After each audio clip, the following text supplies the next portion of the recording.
The upcoming 2026 Social Security Cost of Living Adjustment, COLA, is stirring up concern among retirees, and here's why it might turn out to be a disappointing outcome for many.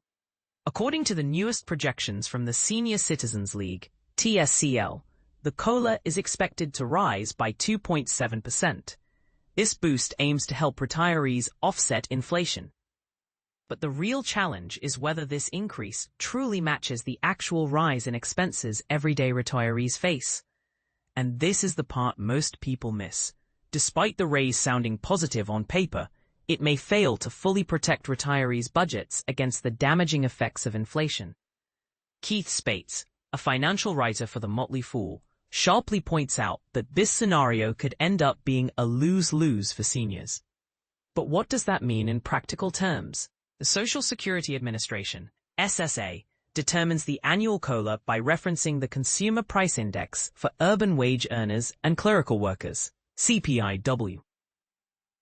This index tracks the spending habits of a younger urban workforce, not retirees. Since 1975, this has been the standard method, using average price increases from July through September to adjust benefits, aiming to cover essential costs like housing, food, and medical care.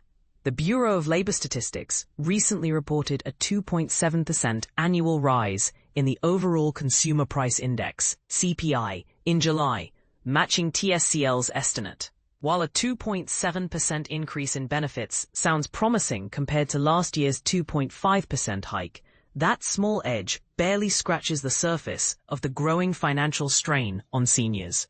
Rising costs in groceries, housing, and healthcare tend to outpace such adjustments, leaving many retirees feeling their Social Security checks don't stretch as far as they used to.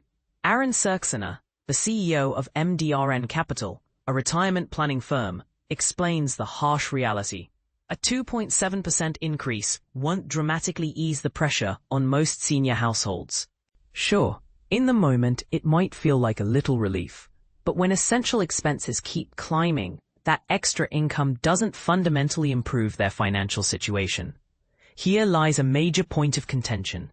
Many retirees and advocacy groups argue that tying COLAs to the CPI-W is fundamentally flawed, because it doesn't reflect where seniors spend most of their money.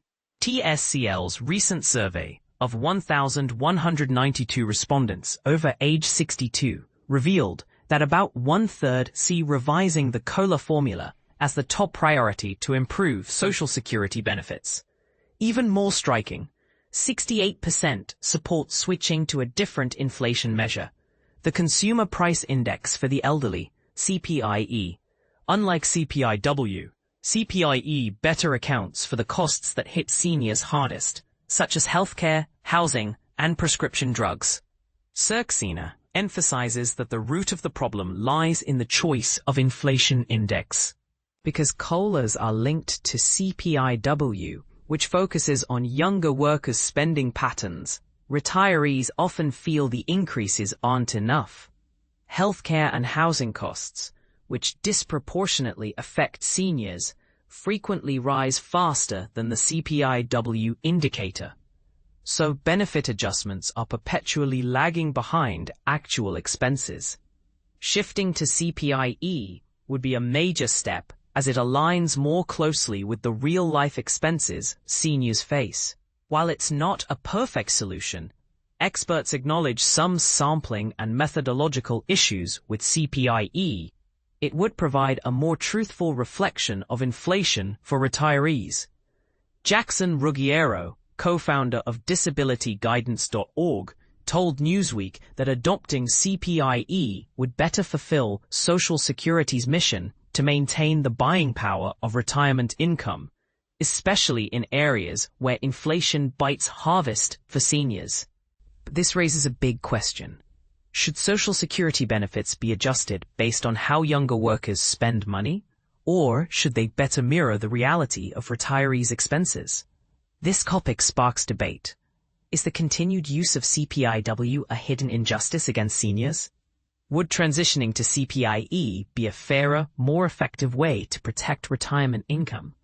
Or could it lead to unintended financial consequences elsewhere? We invite readers to share their thoughts. Do you agree that COLA calculations need reform? Or do you see value in the current system? Your opinion matters in this important conversation about how we value and protect our aging population's economic well-being. About the author, Alice Hyam is a dedicated Newsweek reporter based in Glasgow, Scotland, specializing in social security, government benefits, and personal finance. She brings a rich background in covering diverse topics such as US and European politics, the Ukraine conflict, and the British royal family. Joining Newsweek full-time in January 2024 after a year freelancing, Alice previously worked with the Express and the Mirror digital titles.